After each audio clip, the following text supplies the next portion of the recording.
Buenas tardes, bienvenidos a su clase de biología. El tema que veremos el día de hoy será embarazo adolescente.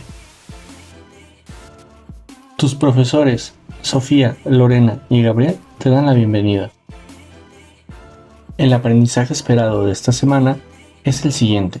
Argumenta los beneficios de aplazar el inicio de las relaciones sexuales.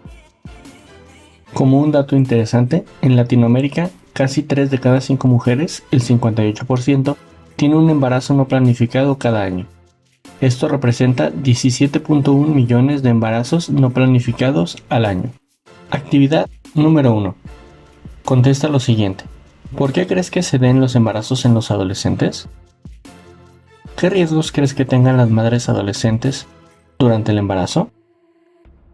Observa el siguiente video y toma notas, que utilizarás para la siguiente actividad.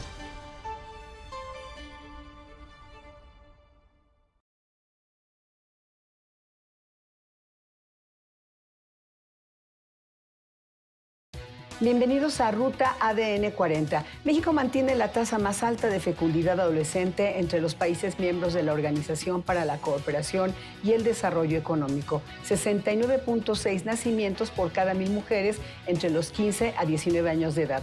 Y aunque usted no lo cree y suene terrible, porque así es la realidad, hay niñas de entre 10 y 14 años que ya han sido madres. ¿Qué medidas se están tomando para prevenir y corregir esta tendencia? Acompáñanos a conversar con la maestra Verónica Esparza, investigadora del Grupo de Información en Reproducción de Elegida, y el doctor Carlos Javier Echarri, secretario general del Consejo Nacional de Población, el CONAP.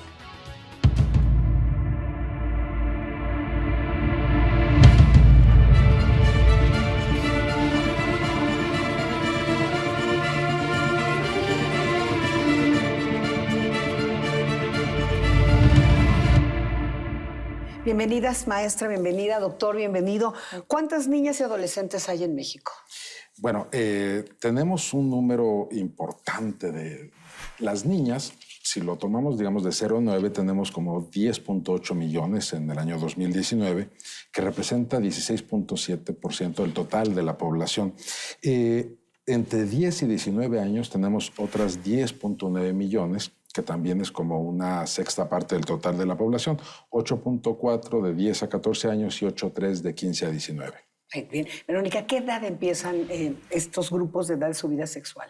Bueno, en promedio empiezan alrededor de los 15, 16 años, aunque en realidad el tema del que estamos aquí presentes, el embarazo adolescente, no debe asociarse solamente con inicio temprano en la vida sexual. Hay otros factores que también deben tomarse en cuenta para entender este fenómeno multifactorial. Muy bien. Los invito a que veamos esta nota y volvemos con ustedes. América Latina y el Caribe son las regiones con la segunda tasa más alta en el mundo de embarazos adolescentes, según la Organización Mundial de la Salud y el Fondo de Población de las Naciones Unidas. La tasa mundial de embarazo adolescente se estima en 46 nacimientos por cada 1,000 niñas, mientras que en América Latina se estima en 66.5 nacimientos por cada 1,000 niñas de entre 15 y 19 años, y son solo superadas por las de África subsahariana. Esta es la segunda región del mundo con una tendencia ascendente de embarazos en adolescentes menores de 15 años, y la tasa se da principalmente en las poblaciones que viven en condiciones de vulnerabilidad y muestran las desigualdades entre los países que conforman la ONU. Carlos Javier, ¿cuál es el conteo más reciente de niñas y preadolescentes o adolescentes embarazadas? A ver, no tenemos un conteo como tal, ni la Secretaría General de CONAPO ni el INEGI hace ese tipo de conteos. Tuvimos una encuesta nacional de la dinámica demográfica en 2018. Sin embargo, lo que sí tenemos son estimaciones de la tasa de fecundidad adolescente, que tenemos una conciliación demográfica y unas proyecciones de población que nos muestran, entonces, a partir de estas estimaciones, que en 2018 ocurrieron 12.523 nacimientos en niñas de 10 a 14, que son violaciones, hay que decirlo con todas sus letras, y en adolescentes de 15 a 19, 378.582 nacimientos. Que, obviamente hay un poco más de embarazos, porque no todos los embarazos llegan a un parto o al nacimiento de un niño. A término. Este no es un tema nuevo para Gire, Verónica, es un tema que ha preocupado en los últimos años a Gire, pero hablaba Carlos Javier de violaciones. Yo te digo, ¿a qué está asociado? ¿A violencia doméstica? ¿Son embarazos deseados de estos grupos de edades de niñas y adolescentes o preadolescentes? Claro. Bueno, en realidad te decía, el fenómeno del embarazo adolescente es un fenómeno multifactorial que te decía no debe asociarse solamente con inicio temprano de la vida sexual o con desconocimiento de métodos anticonceptivos, sino deben de verse otros factores como es el caso de la violencia o el contexto de violencia en que viven muchas mujeres. De acuerdo a la última encuesta del ENDIRE 2016, al menos 10.09% de mujeres manifestaron que durante la adolescencia sufrieron violencia sexual. Y esto, bueno, pues es un dato que genera preocupación porque muchos de los embarazos en adolescentes y en niñas, por supuesto, se dan en contextos de violencia sexual. Ahora, justamente porque es un tema muy preocupante, el Consejo Nacional de Población participa en un grupo interinstitucional. ¿Cuál es su ámbito de participación? Sí, nosotros coordinamos el Grupo Interinstitucional para la Prevención del Embarazo en adolescentes, y la función es establecer mecanismos de coordinación, cooperación y comunicación entre distintas instituciones de los tres ámbitos de gobierno: federal, el estatal y el municipal. Pero además la Secretaría Técnica la atiende el Instituto Nacional de las Mujeres, pero en las vocalías hay 19 instituciones de la Administración Pública Federal. Tenemos 5 organismos internacionales que participan, 3 asociaciones civiles, 2 universidades y un representante de uno de los GPAs, que son los grupos estatales. En las 32 entidades hay un grupo y además hay una experta en la materia.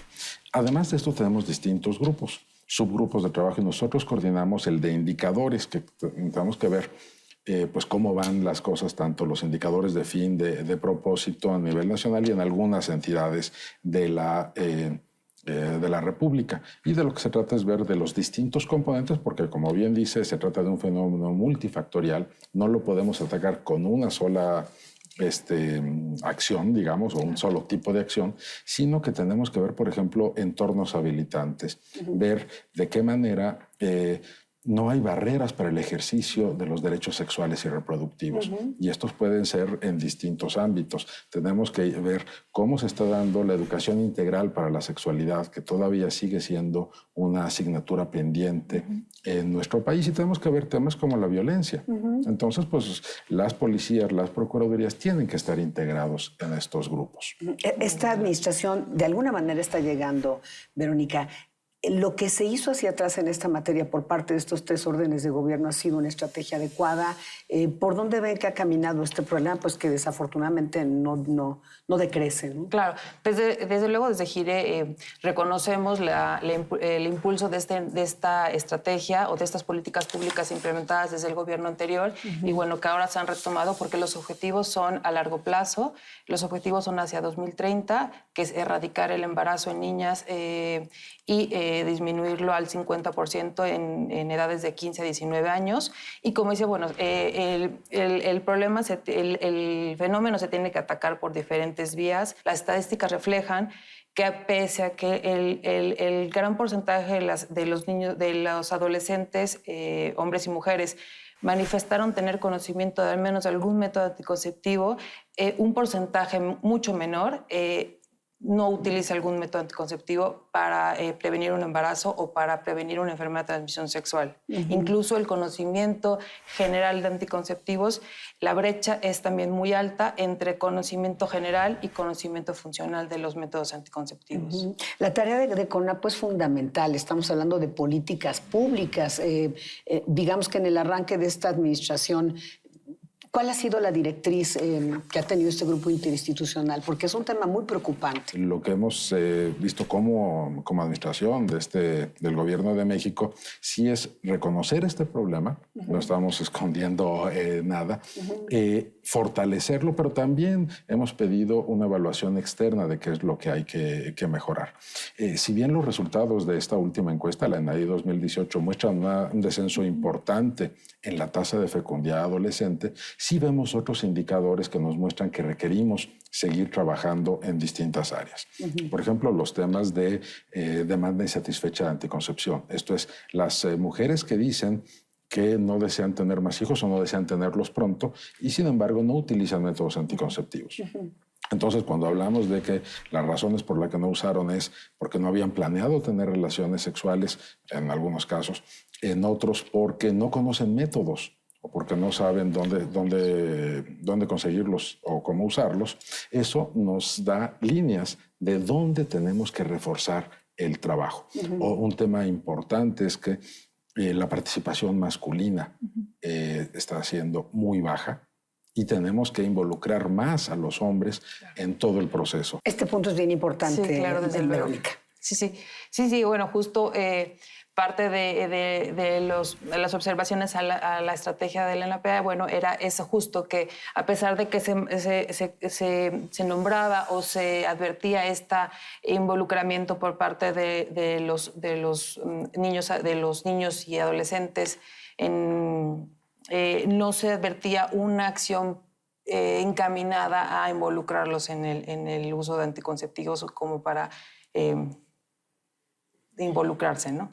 A los hombres. Sí, ahora hay que decir algo que, para ponerlo en el contexto, además de lo que ustedes han hablado, y estamos hablando pues de nuestras hijas, de nuestras niñas en zonas urbanas, en rurales, que tienen sus diferencias, pero temas de salud, una menor que tiene edad, su cuerpo no está preparado para eso, y bueno, algo muy serio que es la deserción escolar, Verónica. Sí. Bueno, de hecho, el embarazo en adolescentes es la segunda causa a nivel mundial de muerte materna y bueno, sí tiene unas implicaciones en salud importantes. Y justo otro tema que no se ha atendido de manera satisfactoria por parte del Estado es los embarazos que ya están en curso. Hay adolescentes que deciden continuar con el embarazo o que fue un embarazo deseado y que no reciben la atención correcta por parte o una atención especializada. Hemos documentado casos en Gire en el que la atención que reciben es deficiente y en consecuencia las niñas y las adolescentes presentan o en el peor de los casos la muerte o en otros casos complicaciones de salud importantes, ¿no? Bien, Carlos Javier, van a poner atención en esta parte que les dicen las organizaciones de la sociedad civil y desde luego y mujeres, que está claro esto, ¿no? Digamos, una de las razones por las que decidimos continuar con este esquema de un grupo interinstitucional es que precisamente ahí tenemos la presencia tanto de organizaciones de la sociedad civil como de la academia. Fomentamos mucho en que este esquema de participación se replique en las entidades federativas. Y efectivamente hay una serie de puntos que se han detectado donde la normatividad no se está cumpliendo. Entonces, por ejemplo, tenemos un protocolo para atender urgencias obstétricas en cualquier unidad y luego nos encontramos con que los directivos de las unidades de salud no lo conocen, por ejemplo, ¿no? El gobierno de México está trabajando ahora en un sistema universal de salud que tiene que enfrentar estos problemas. Hemos visto, digamos, en lo particular, un servidor, investigaciones que he hecho antes, que hay una discriminación en la atención al embarazo para las niñas, las adolescentes y las jóvenes. Cabe señalar que más allá de si hay una muerte materna o no, que nosotros lo que vemos es la violación a los derechos humanos. Y el que no se atienda como está puesto en la normatividad es una violación a los derechos. Y como tal, tenemos que atenderla, atacar y erradicar estas violaciones a los derechos humanos. Pues tremendo reto que tienen. Por último, Verónica, ¿las OSC se sienten cerca en este tema, en este caso con el gobierno federal? ¿O con los gobiernos de los tres órdenes? Claro. Bueno, desde luego todo es perfectible y obviamente el GIRE está abierta a colaborar con todas estas políticas públicas que se busquen o continuar o implementar para buscar una solución a este fenómeno, ¿no? Muy bien. Pues muchísimas gracias a los dos. Gracias, doctor. Gracias, maestra. Gracias. Y gracias a usted por habernos acompañado en una emisión más de Ruta ADN 40. Actividad número 2. Realiza un texto en el que expliques los retos a los que se enfrenta una madre adolescente en el medio rural y en el urbano o la ciudad. Por lo menos debe de ser una hoja de redacción. ¿Qué te vamos a evaluar? Las preguntas de inicio con un valor del 20%, las notas sobre el video y tu texto escrito con un 60%, la responsabilidad en la entrega del reporte en la fecha señalada el 10% y una buena presentación y ortografía para el otro 10%, para una suma total de 10 o el 100% de tu calificación.